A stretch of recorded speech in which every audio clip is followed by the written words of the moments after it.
Galing ako sa mga tambay dito sa baba namin eh.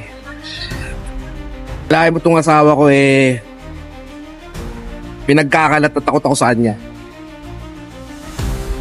Siyempre nakakaya din yung ganun, di ba? Kaya kailangan mag-usap na kami nito, sobra na eh.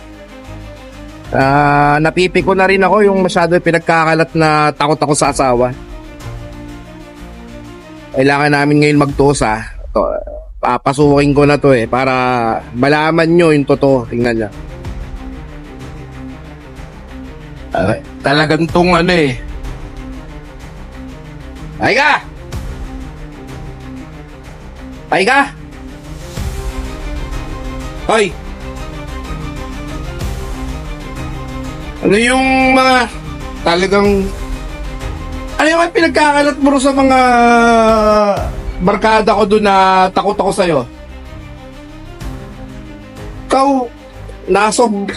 talagang hindi mo na ako binigyan ng kahihiyan ha? Sobra ka na. Babalik na kita sa nanay mo. Ngayong gabi na to, umalis ka na ha. Mag-impake ka na.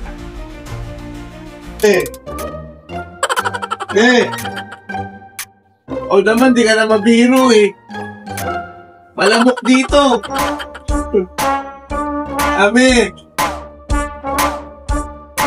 Wala naman ako pupuntahan.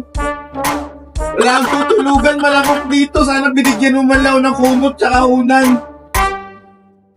Ina, sorry na. Oh, nakaka-request naman. Ayan. O, sige na. Dito talaga ako tutulog? Oo.